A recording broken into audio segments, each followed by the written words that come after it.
Kickoff team is on the field, and we're ready to get this one underway. On the run from inside his own 5. Not a whole lot of room to operate on that return as the coverage unit was there and ready.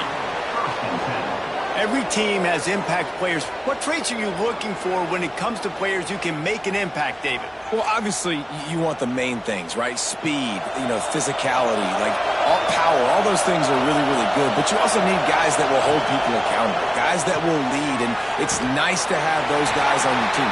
They're the leaders of the team, and they're the best players. And part of the reason why they're leaders is because these guys galvanize their teammates, right? We've seen time and time again, these dudes make plays, and it just sparks the sideline. It sparks the coaching staff. It sparks the fans.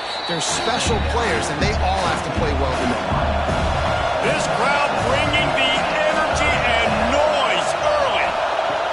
On 3rd and short, they'll try to convert through the air. Catch in the middle. It's Richmond.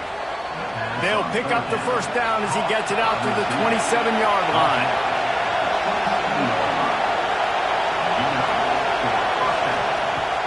Use the play fake. Now to throw. Makes the catch. It's Morris. And a good job in coverage there as they stop it after just a few. Oh, will they dial up on 2nd and a long way to go. The give to the tailback. Oh, better look out. Big pickup on the ground here to keep this drive moving and give them a first down. Here's this offense with a fresh set of downs. Off the play fake. Looking to the big tight end. He's got an open man. And he's got a touchdown. Well, in the modern era of college football, you're seeing more and more athletic tight ends. Like what you just saw right there. The defense had no chance covering that guy down the field. He makes them look silly on his way in for the long touchdown.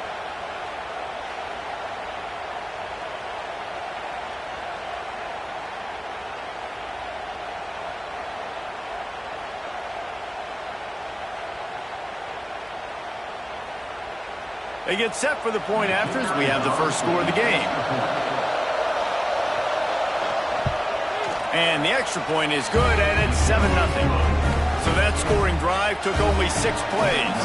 They're coming out to tee it up for the kickoff, and that last score was a real buzzkill for this crowd. Let's see what he can do with the return. He was looking for more running room, but none to be found as he stopped at the 23. And we've got a superb matchup to watch here, David. One of the best quarterbacks in the country.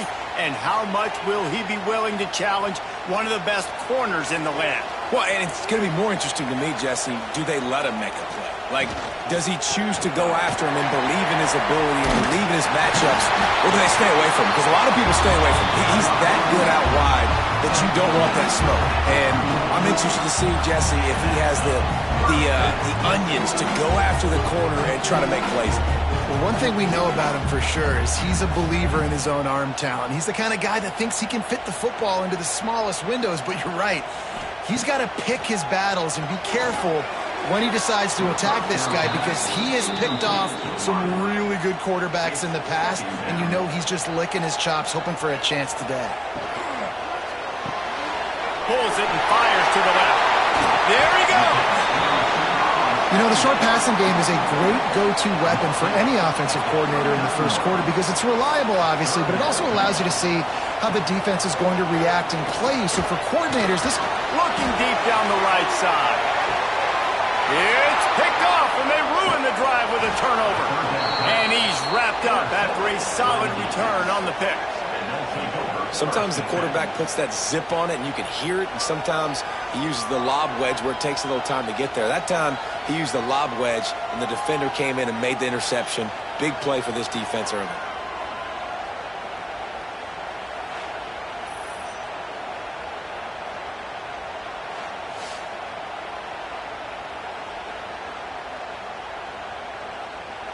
All right, guys, so here's the offense back on the field again.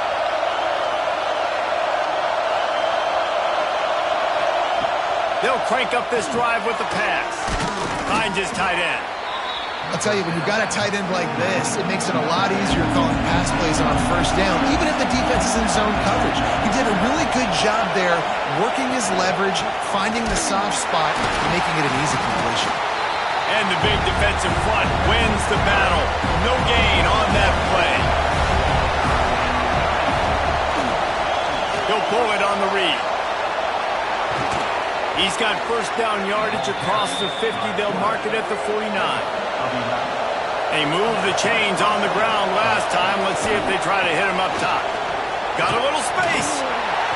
They pick up half of it. It'll be 2nd and 5. Stuck with a running game on first down. Now here they come again. From the gun, they'll give it on the inside.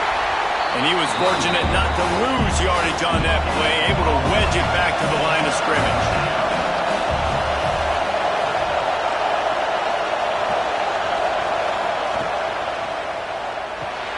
Grab behind the line. It's Ross. Good execution. They move the sticks, and they've got it at the 33. Offense getting set for first down. Wants to throw on first down. Fires to the wideout. He's got it. The stop is made, but this offense is threatening. 1st and goal from the 9. And he was flat. Missed him. Sometimes you see a guy, he's open, you try to baby it too much, and it was a bad throw.